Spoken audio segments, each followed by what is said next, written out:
Thomas Jefferson by Erica Nadolski and Cole Sterr. Thomas Jefferson was born on April 13th, 1743 in Shadwell, Goochland County, Virginia. He was the third of 10 children and studied Latin, Greek, and French at the age of 9. He graduated with high honors from the College of William and Mary in Williamsburg in 1762 and later became an attorney. Books were a major part of Jefferson's learning, and he claimed that he could not live without books. The upbringing of an intelligent family fostered Jefferson's political interest. As an adult, Jefferson was a supporter of the Anti-Federalist Party. He represented Virginia in the Second Continental Congress, and he wrote the Declaration of Independence in 1776. Jefferson was the governor of Virginia from 1779 to 1781, and he served as the military leader of Virginia during the American Revolution. From 1785 to 1789, Jefferson was an American diplomat in France. Thomas Jefferson became the Secretary of State under George Washington from 1790 to 1793. During this period, Jefferson and Alexander Hamilton had opposing viewpoints.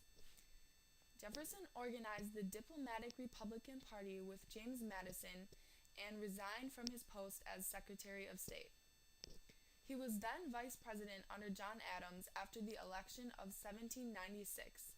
And he reformed and reorganized the Senate during his term as Vice President. Thomas Jefferson served as the President of the United States from 1801 to 1809. Jefferson won the election of 1800, bringing the Democratic-Republican Party to office. However, he still represented the underlying motives of the Anti-Federalists.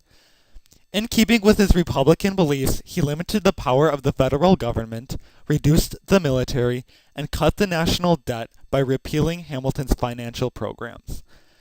He was then re-elected in 1804 for a second term.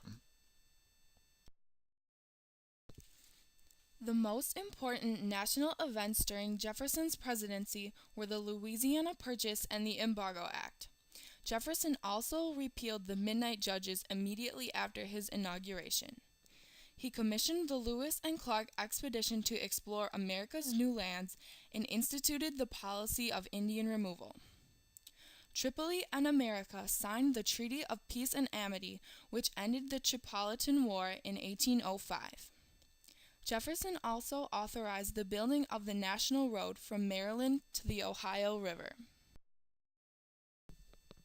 The largest controversies in Thomas Jefferson's time as president were the Louisiana Purchase and the Embargo Act of 1807. In an attempt to gain control of New Orleans, Jefferson bought a massive amount of land that nearly doubled the size of the United States for $15 million from France. Many Americans responded enthusiastically to this key event, but many questioned the constitutionality of this purchase. Jefferson did not want to pass this offer up, so he went ahead and purchased the Louisiana Territory anyway. Because Britain and France were violating American neutrality, Jefferson passed an embargo that seized all foreign trade in the hopes of worsening Britain and France's economy. The embargo actually caused economic devastation in the United States. Critics claimed that the Embargo Act was one of the worst decisions in Jefferson's presidency because it did not affect Britain or France's economy. Aaron Burr, also of the Republican Party, was Jefferson's vice president during his first term. George Clinton then became vice president in 1805.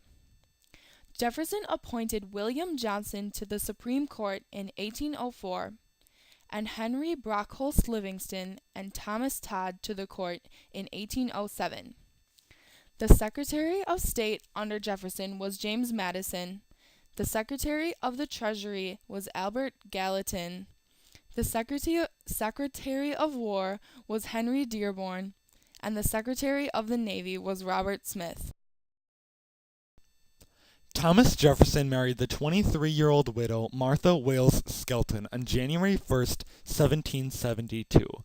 Together, they had 6 children: Patsy, Jane, Mary, Lucy, Lucy Elizabeth, and an additional unnamed son. However, only 2 survived to adulthood. Because of frequent childbirth and the diagnosis of diabetes, Martha Jefferson died on September 6, 1782, and Jefferson promised her that he would never remarry. In the 10 years that they married, they were said to have a happy marriage. Thomas Jefferson retired from his presidency in 1809 to his plantation home in Monticello, Virginia. He then worked with his dear friend James Madison to establish the University of Virginia. He established an envied library that was later sold to the federal government. Jefferson was happy to be free of executive duties and focused on satisfying his life. He enjoyed keeping in contact with grandchildren, friends, and acquaintances from all over the world. On the 50th anniversary of the signing of the Declaration of Independence on July 4th, 1826, Jefferson died at Monticello. His last words were, "Is it the 4th?" He wished to be remembered for 2 things only. He was the author of the Declaration of Independence, and he established the University of Virginia. He was celebrated for his universal principles set forth in the Declaration of Independence, depicting the phrase, "All men are created equal." Thomas Jefferson was both revered and reviled for his many contradicting actions during his presidency.